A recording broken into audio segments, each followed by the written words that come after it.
Welcome back to Factful Finance, where we turn complex financial concepts into easy-to-understand strategies that help you thrive. Today, we're tackling a question that's on a lot of people's minds. Investing for beginners, what you need to know to get started. It's an exciting journey, but it can feel overwhelming when you're just starting. But here's the truth. You don't have to be a finance expert to begin investing.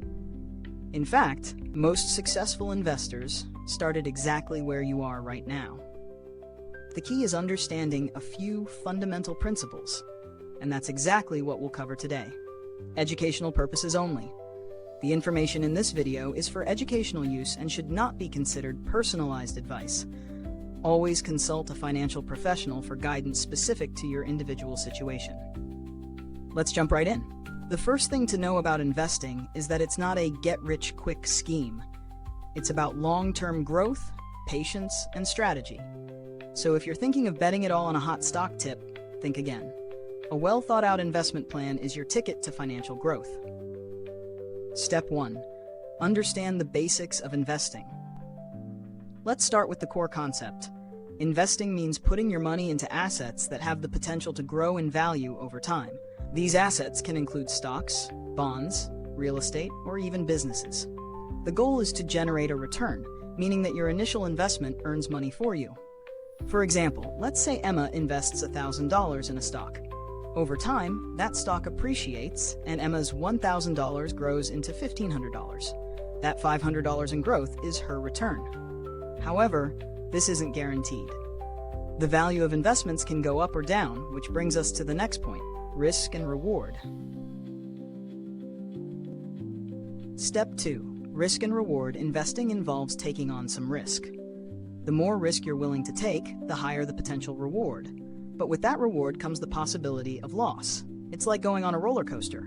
You might scream on the way down, but you know there's an exciting ride ahead. A good rule of thumb is to diversify. This means spreading your money across various investments, so if one doesn't do well, others might make up for it. Think of it as not putting all your eggs in one basket. Let's say Liam decides to invest in a mix of stocks, bonds, and real estate. By doing this, if one market crashes, he has other investments working for him. Step 3. Choosing your investment vehicles. As a beginner, you might be wondering, where do I start? Well, there are several types of investment vehicles available. Stocks. These are shares of a company, and their value goes up and down based on the company's performance. The potential for high returns is there, but so is the risk. Bonds. Essentially loans to companies or the government. They tend to be safer than stocks, but also offer lower returns. Mutual funds and ETFs.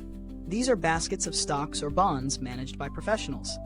They're a great way to diversify without having to pick individual stocks yourself. For instance, James starts by investing in a low-cost index fund, which holds a variety of stocks. This gives him instant diversification without needing to pick specific companies. Step 4. Understand your investment horizon and risk tolerance. Before you jump in, you need to know how much time you have to invest and how much risk you're willing to take on. If you're young and just starting, you might be able to take on more risk because you have time to recover from any potential losses. On the other hand, if you're closer to retirement, you'll want to play it safer. Sophia, for example, is in her mid-20s and has a 20-year investment horizon. She's comfortable with more risk and invests in growth stocks, hoping for high returns over time. On the flip side, Olivia, who's in her 50s, invests more conservatively, focusing on bonds and dividend-paying stocks for stability and income. Step 5. Start small and stay consistent. Don't be intimidated by the idea of starting small. In fact, it's a great way to get comfortable with the process. Begin with a modest amount of money, say $100 a month, and increase it as you become more confident. This is where automation can be your friend. Set up automatic contributions to your investment account to ensure you stay on track without having to think about it every month. Elijah, for example, starts by contributing $200 per month into an index fund. Over time, his investment grows, and thanks to consistent contributions, he is able to take advantage of dollar-cost averaging, which helps reduce the impact of short-term market fluctuations. Step 6. Review and rebalance regularly. Finally, while the idea of investing is straightforward, it's important to keep track of your progress.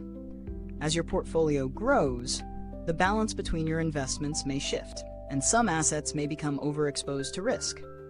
Rebalancing means adjusting your investments to maintain the same level of risk and potential for reward. Noah looks over his portfolio every 6 months to make sure his investment mix still aligns with his goals and risk tolerance. Now, you might be wondering, what's the first step I should take toward investing? Well, if you're just starting out, I recommend looking into low-cost index funds or exchange-traded funds, ETFs. These are great options for beginners because they offer instant diversification and are generally less risky than picking individual stocks. Now, what's your biggest financial goal this year? Are you planning to start investing? Let me know in the comments below. Thanks for tuning in today. If you found this video helpful, why not give us a thumbs up? Don't forget to subscribe and hit the bell so you won't miss out on future tips that can help you reach your financial goals. We think you'll find the next video shown on screen interesting. It's filled with insights that could really help you make smarter money moves. See you next time on Factful Finance.